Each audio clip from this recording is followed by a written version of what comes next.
Ah, Assalamualaikum Ustaz. Salam. Biar dulu. Nyarah salam jamaah. Assalamualaikum warahmatullahi wabarakatuh. Waalaikumsalam warahmatullahi wabarakatuh. Halo jamaah YouTube rahimakumullah.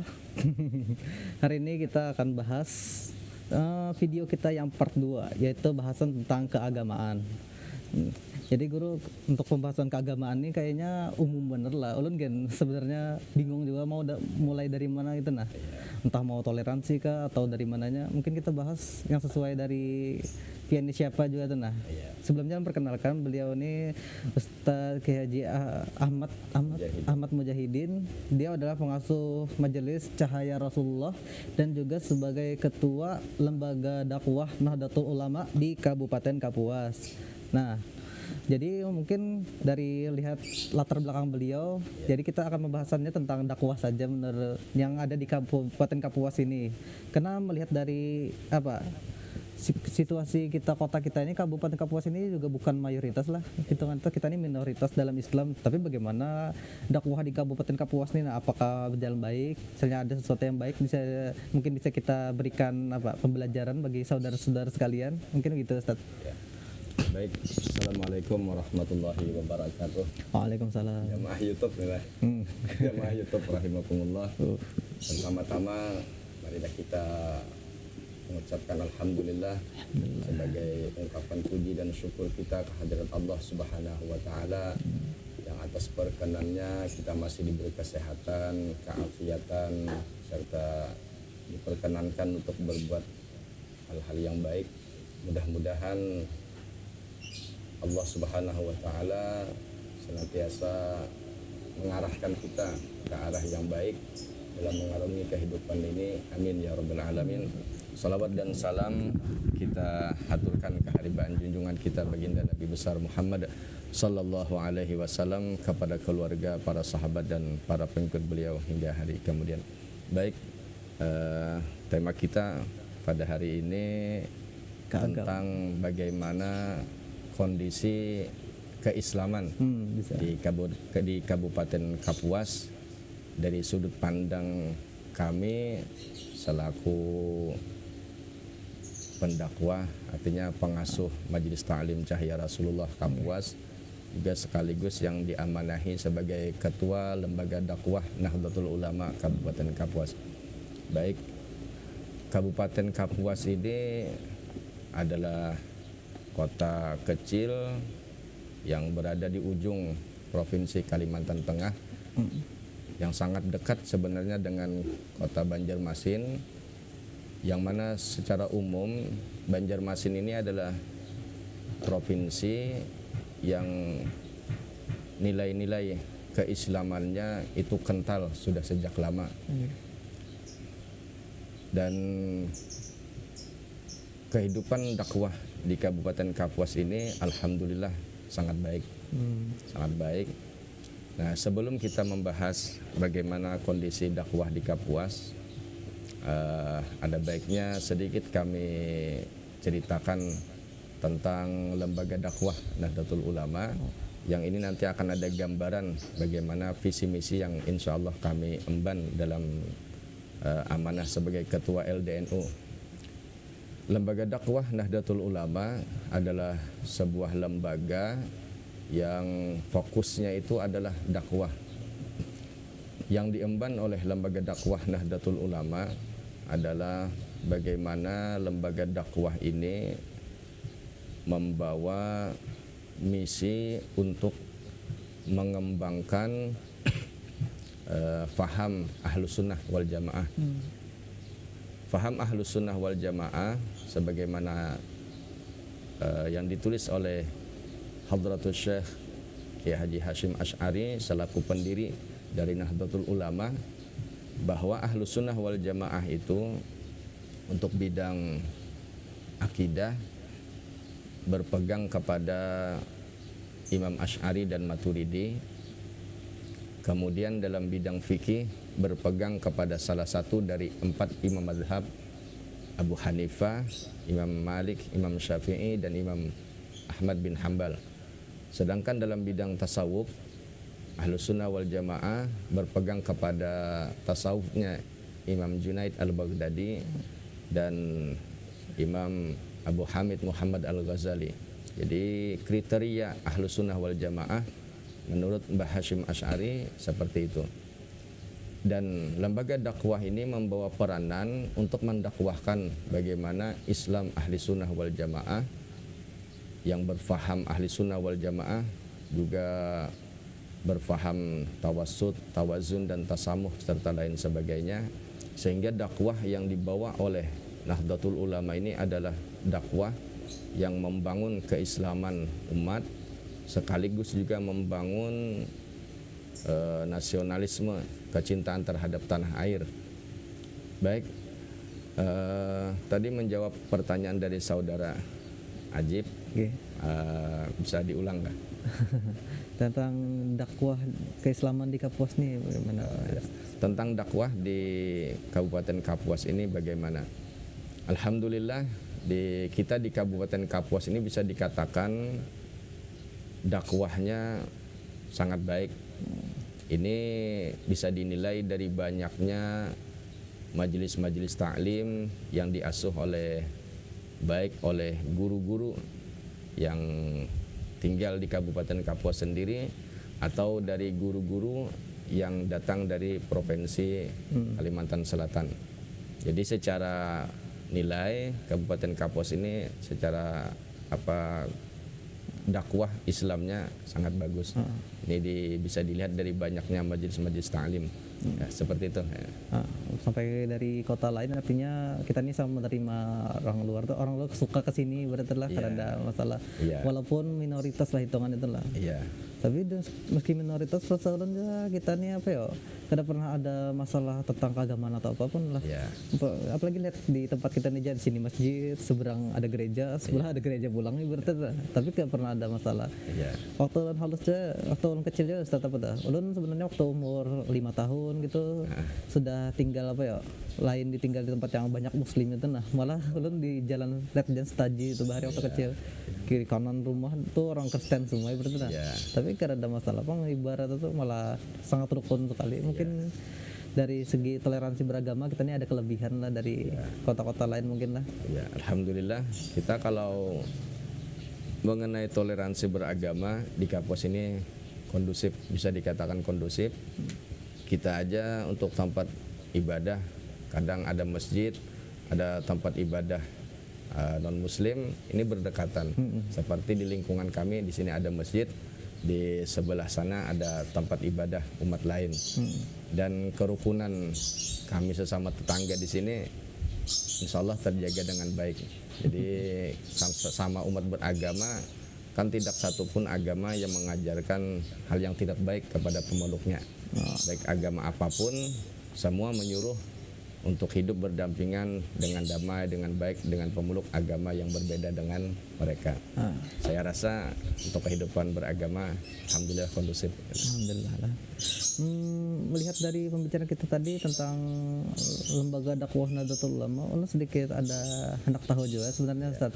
Pian sebagai ketua LDNU Kabupaten Kapuas lah.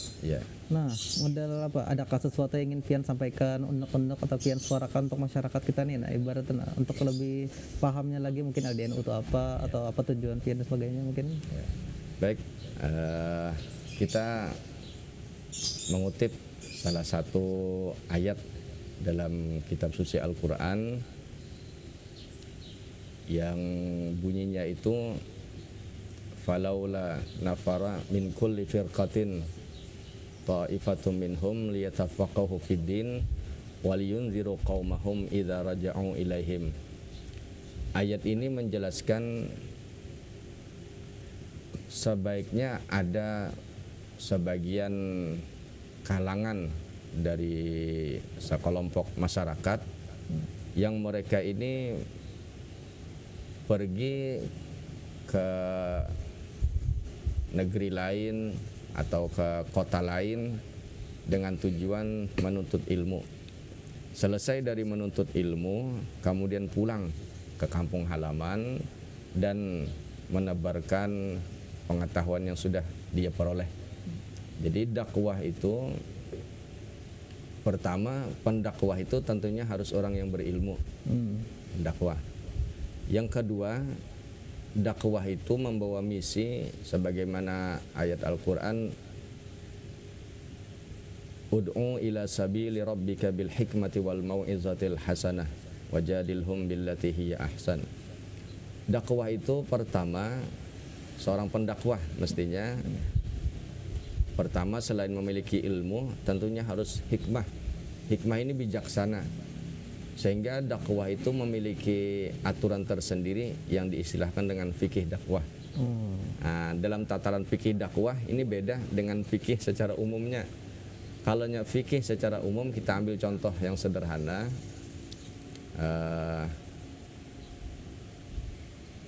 kita mengajarkan supaya anak-anak kita ini berpuasa dari sejak ia kecil, dibiasakan berpuasa. Tapi kadang kan karena masih belum dewasa, puasanya ini kadang setengah hari atau misalnya jam 9 atau jam 10 sudah pecah ya, sudah buka. Nah, sebagai orang yang bijaksana, biarkanlah mereka semampunya dulu. Misalkan mampunya sampai setengah hari, ya biarkan, dan kita hargai kemampuannya cuma sampai puasanya setengah hari. Walaupun dalam fikih tidak ada istilahnya puasa itu setengah hari. Nah, cuma ini dalam tataran dakwah mengajak ia supaya berlatih puasa, ya biarlah semampu dulu. Nah, itu fikih dakwah namanya. Jadi selain pendakwah ini berilmu, ia harus bijaksana menyikapi hal-hal yang sebenarnya secara hukum memang tidak tepat. Tapi bagaimana ketidaktepatan hukum ini kemudian dikelola sehingga orang yang hukumnya tidak tepat ini nanti bisa lebih baik lagi dalam melaksanakan hukumnya. Yang ketiga, selain berilmu, bijaksana, pembawaan seorang pendakwah ini harus mau'izah hasanah, arahan ke arah yang baik.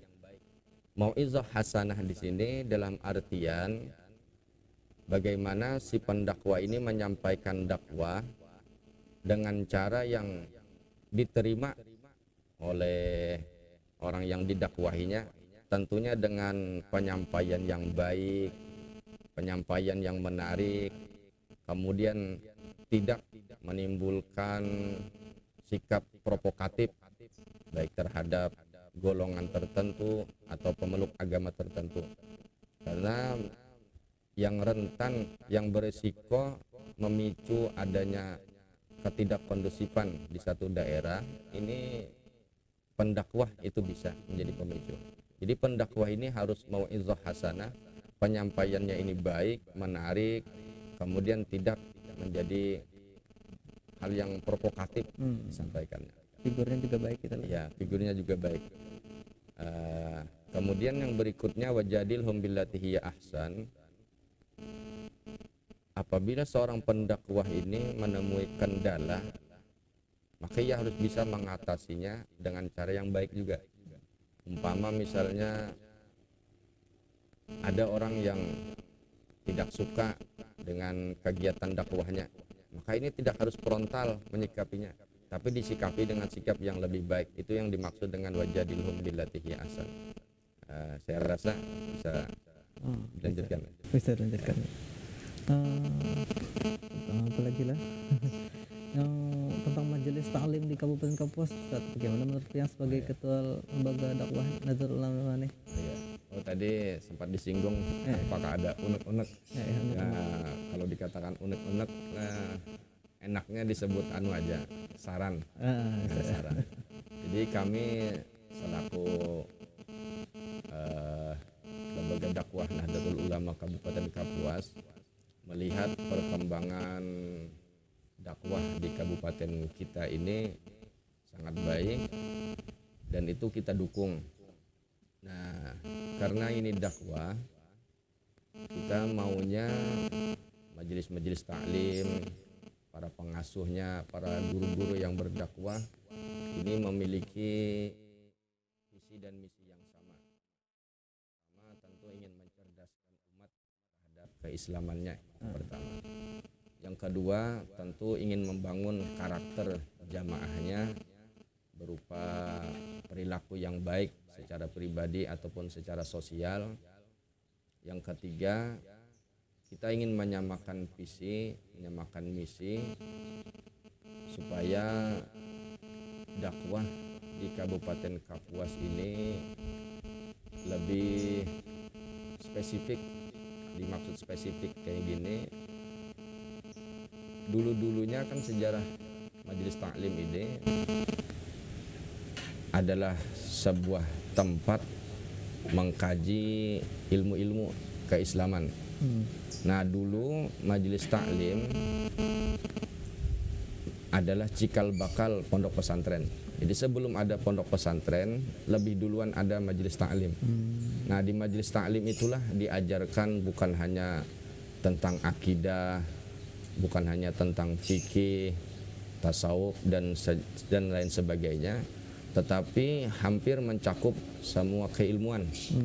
Di sana diajarkan tentang hadis, tentang ulumul hadis, tentang tafsir, tentang Quran dan tafsir serta ulumul Quran. Sehingga kalau dulu orang-orang yang mengaji di Majelis Taklim itu layak dikatakan sebagai ulama karena ia menguasai banyak ilmu. Nah, kalau kita lihat perkembangan saat ini kelihatannya Majelis Taklim seperti sekadar memenuhi kewajiban menuntut ilmu.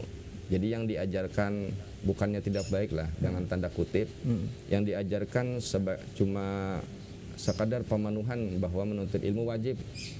Nah, kita tidak melihat lagi orang-orang yang hadir di Majelis Taklim ini menguasai, mengetahui bahwa tauhid itu ada berapa yang mesti dipelajari, fikih itu mazhab Syafi'i sejauh mana pembahasannya.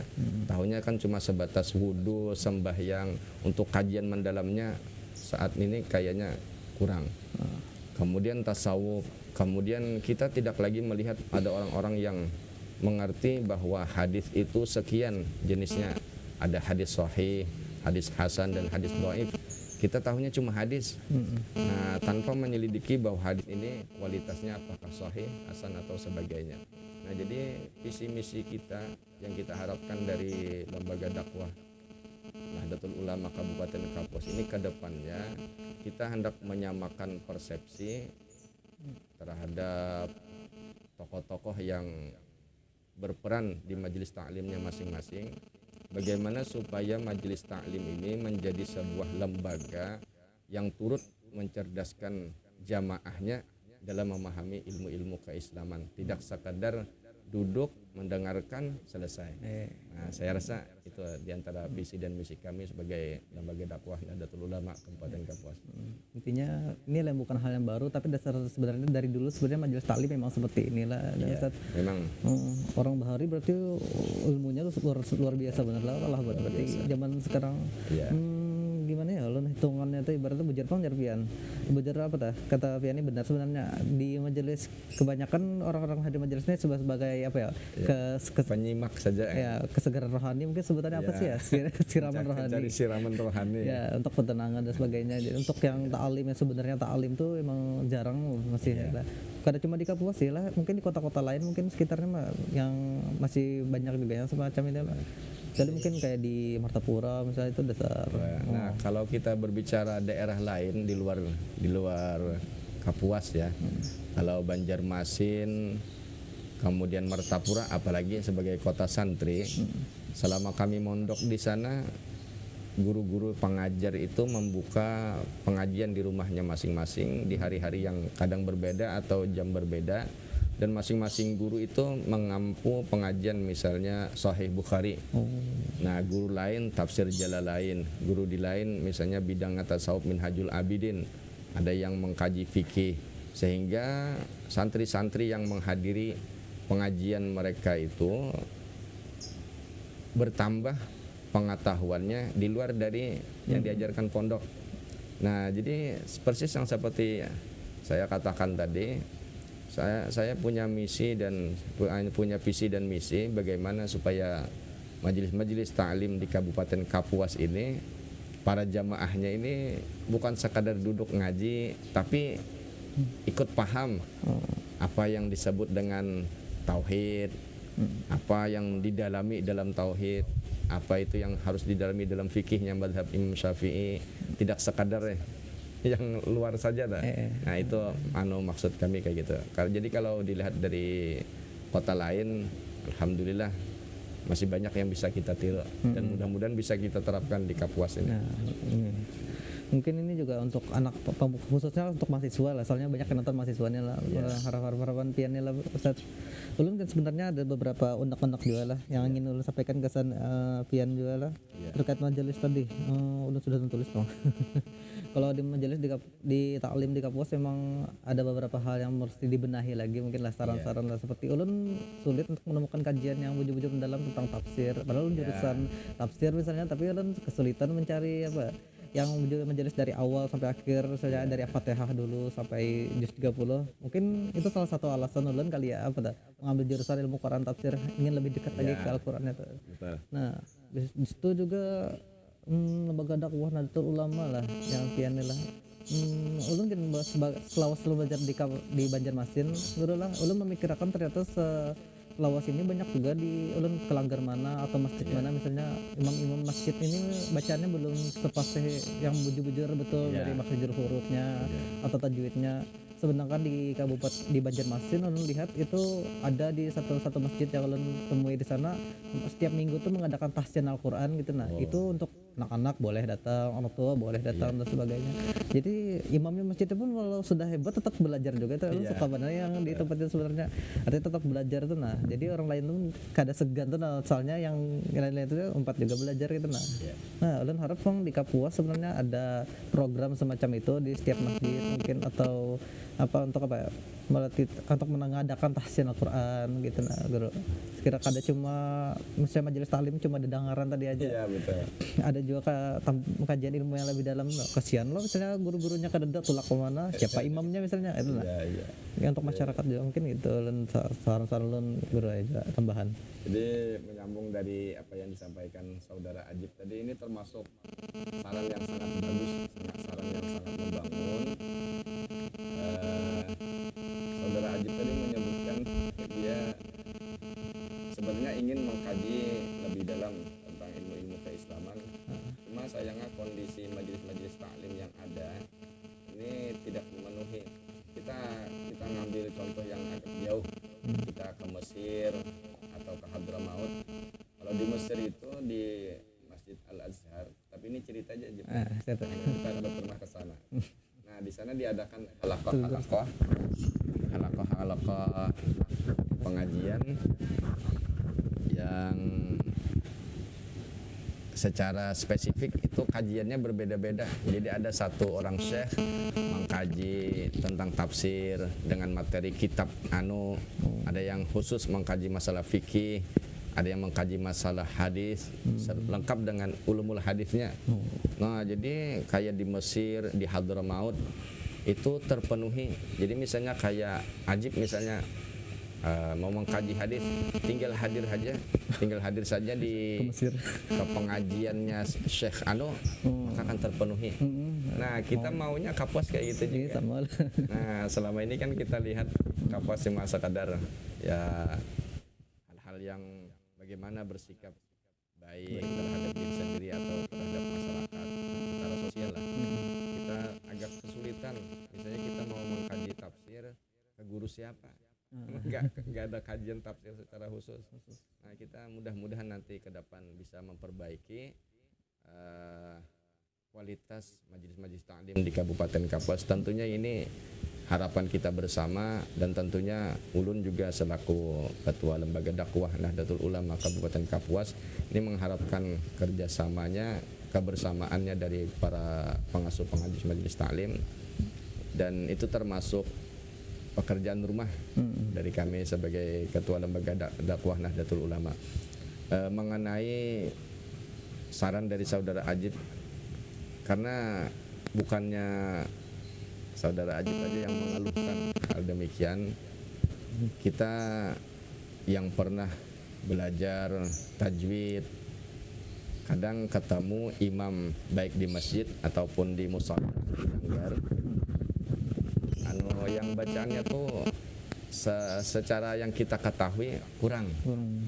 Nah, mestinya memang ada dari dulu memang ada yang bersaran mestinya ada semacam latihan bagi imam-imam yang mengimami di masjidnya, di musallanya atau para khotib supaya bacaan Qur'annya ini bagus secara tajwid, makhraj hurufnya tepat. Karena kalau secara fikih orang yang mengimami tetapi tajwidnya kurang bagus, maka ini agak kurang bagus. Nah, jadi insya Allah nanti ke depan kita bawa saran-saran dari saudara Ajib ini berupa bagaimana supaya imam-imam itu bacaannya bagus. Itu tambah tugas pian lah. Ini tugas bersama sebenarnya. Tugas bersama juga lah. Kalau yang segi Nahdlatul Ulama ini kan ada di briefing malah. Baru terpikir lah. Sebagai dari orang Nahdlatul Ulama adakah mungkin pian ada memikirkan tentang orang-orang yang NU yang kita nih orang-orang NU lah untuk mempelajari lebih lanjut tentang sejarah NU atau model amal-amal NU itu sebenarnya apa segala macam dakwah untuk Nahdlatul Ulama sendiri. Soalnya menurut ulun kerja pelajaran khusus misalnya di sekolah kan pelajaran Nahdlatul Ulama kan ulun kan pernah ada pelajaran semacam itulah. Adakah nanti mungkin ada semacam kajian semacam itu kan? Baik, terima kasih.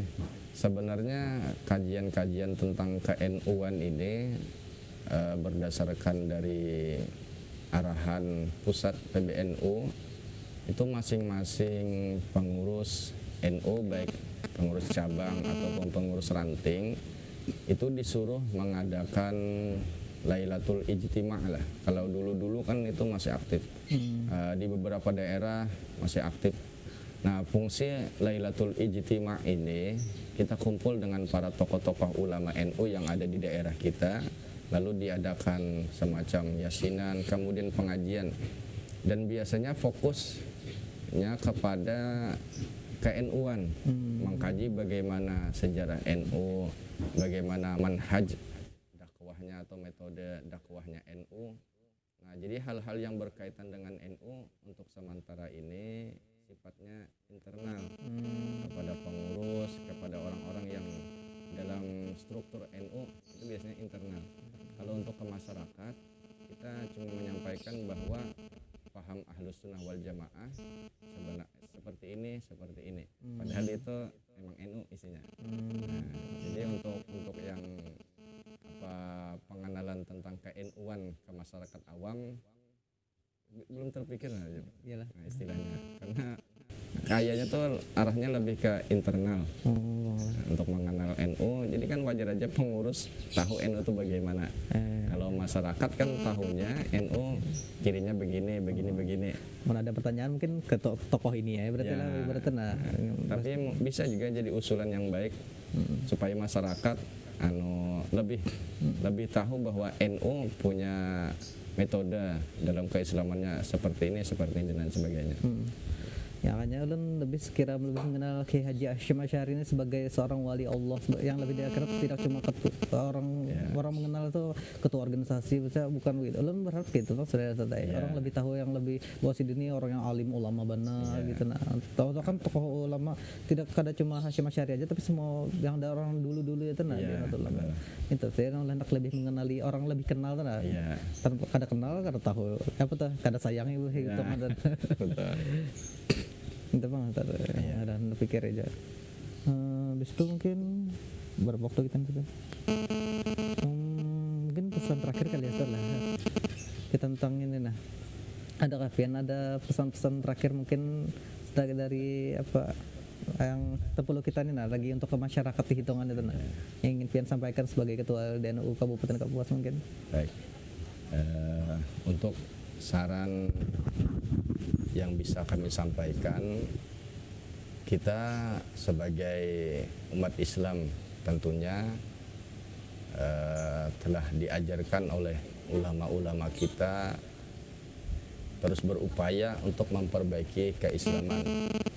Nah, salah satu upaya memperbaiki keislaman, kita mau menyempatkan waktu untuk duduk di majelis taklim, atau kita punya anak, kita sekolahkan ke lembaga-lembaga yang Islam, lembaga-lembaga yang lebih dominan mengajarkan tentang keislaman.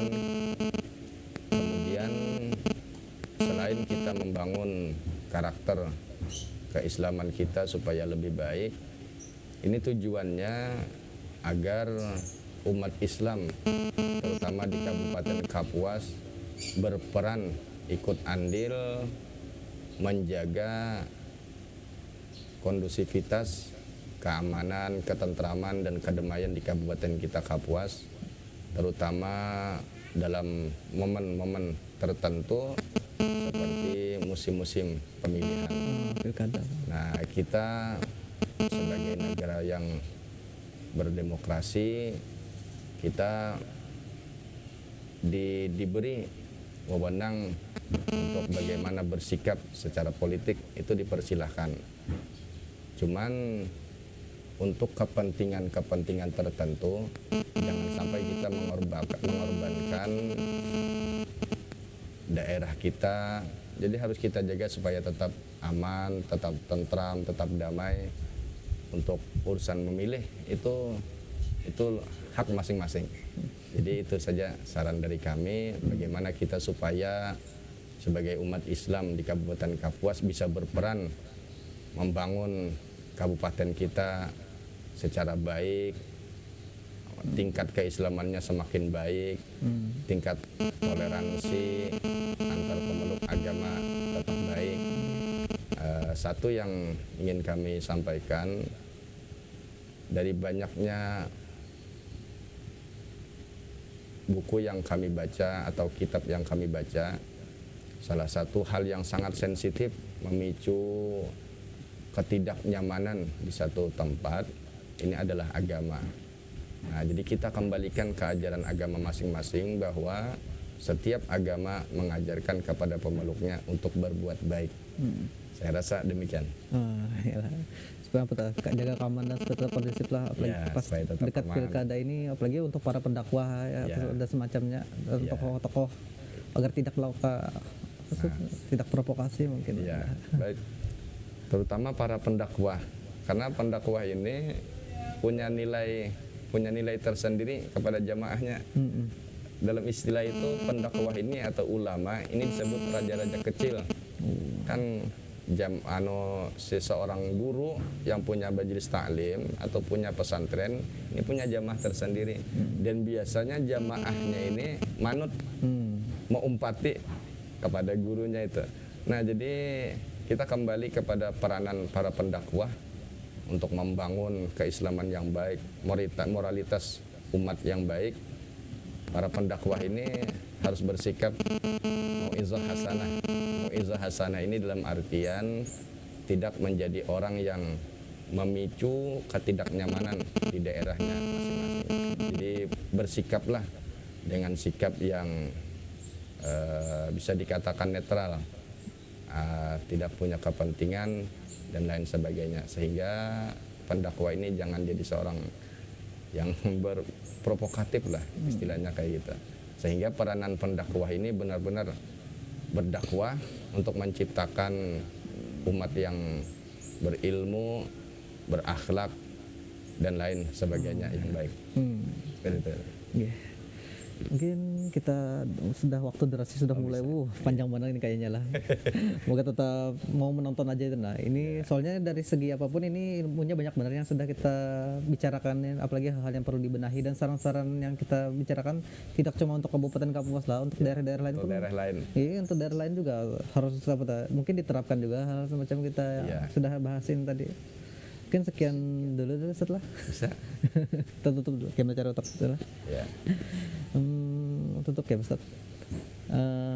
Ulun Ahmad Muazir, dalam kegiatan KKN ini minta maaf sebanyak-banyaknya apabila dalam konten kali ini ada hal-hal yang salah atau khilaf dari segi perkataan maupun perbuatan. Banyak-banyak minta maaf. Billahi taufiq wal hidayah. Wallahumma muwaffiq ila aqwamit thoriq. Wassalamualaikum warahmatullahi wabarakatuh. Waalaikumsalam warahmatullahi wabarakatuh.